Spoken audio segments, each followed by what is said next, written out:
ඔබට රජයෙන් අහන්න පුළුවන්ද ඔබේ බදු මුදල් වලට මොකද වෙන්නේ කියලා. මම නීතිඥ ඩිලන් ඩිසිල්වා අද අපි ශ්‍රී ලංකාව තුළ ඔබේ තොරතුරු දැනගැනීමේ අයිතිය ගැන කතා කරමු.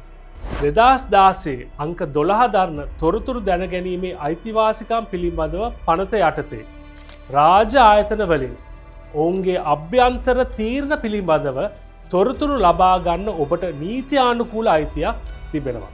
සරලව කියනවා නම් රජයේ ආයතන වලින් ඔබට පනත යටතේ විමසීම් කරන්නට පුළුවන් වගේම පනතට අනුකූලව ඒ සඳහා පිළිතුරු ලබා දෙන්න රාජ්‍ය ආයතන බැඳිලා ඉන්නවා.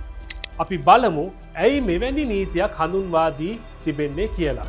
2016ට පෙර රාජ්‍ය ආයතනය වලින් මෙවැනි තොරතුරු හෝ දත්ත ලබා ගැනීමට කිසිම නීතියක් තිබුණේ නැහැ.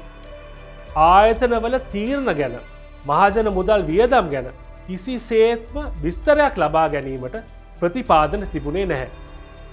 තොරතුරු දැනගැනීමේ පනත මගින් මේ රහස්‍යභාවය සම්පූර්ණයෙන්ම ඉවත් කර තිබෙනවා. මෙම පනත නිසා රාජ්‍ය ආයතනවල රහස්‍යභාවී බලය දැන් පොදු වගකීමක් ලෙස පරිවර්තනය වෙලා තියෙනවා. තොරතුරු දැනගැනීමේ පනත යටතේ ඔබට රජයේ ආයතනවල තීරණ කොන්ත්‍රාත් සහ ටෙන්ඩර් පටිපාටි සම්බන්ධව තොරතුරු බදු මුදල් වියදම් වන ආකාරය සහ ආයතනවල පත්වීම් සහ බඳවා ගැනීම පිළිබඳව තොරතුරු ලබා ගන්නට පුළුවන්.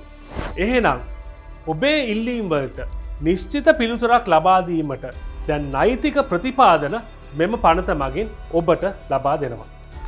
මෑතකදී තොරතුරු දැනගැනීමේ අයිතිවාසිකම් පිළිබඳව කොමිසන් සභාව ඔවුන්ගේ තීරණ ලබා දෙන විට ඉතා දීර්ඝ ලෙස පැහැදිලි කිරීම් කර තිබෙනවා. පොදු යහපත සම්බන්ධව ප්‍රශ්න ඇතිවන අවස්ථාවලදී අදාළ රජයේ ආයතන එම තොරතුරු අනිවාර්යයෙන්ම ඔබට ඉදිරිපත් කළ යුතු බවට. නමුත් තොරතුරු ලබා ගැනීම තමුන්ට සම්පූර්ණයෙන්ම ලැබෙන අයිතියක් නෙමෙයි. ජාතික ආරක්ෂාව දැන්ට පවත්වන විමර්ශන කටයුතු සහ පුද්ගලික රහස්‍යභාවය මත සමහර තොරතුරු ලබාදීම ප්‍රතික්ෂේප කරන අවස්ථාද තිබෙනවා. නමුත් විශේෂත්වය වන්නේ මෙම ප්‍රතික්ෂේප කිරීම් කරන අවස්ථාවලදී එයට සාධාරණ හේතු ඔබට ලබාදිය යුතුයි. එහෙනම් මෙම තොරතුරු දැනගැනීම් පනත ඔබට වැදගත් වන්නේ මෙය නීතිය මගින් ලබාදී තිබෙන මෙවලමක් නිසා. එහෙනම් පනත යටතේ ඔබට රජයේ බලධාරීන්ගෙන් ඇසිය හැකි ප්‍රශ්න මොනවාද? ඒවාට පිළිතුර සැපීමේ වගකීම තිබෙන්නේ කාහටද? මහජන මුදල් ව්‍යාප්ත වූයේ කෙසේද? යන දේවල් ගැන පූර්ණ අවබෝධයක් ලබා ගන්නට ඔබට දැන් පුළුවන්. දැන් ඉස්සර වගේ රාජ්‍ය ආයතනවල තීරණ සම්බන්ධයෙන් හිත අනුමාන කරන්නට අවශ්‍ය නැහැ.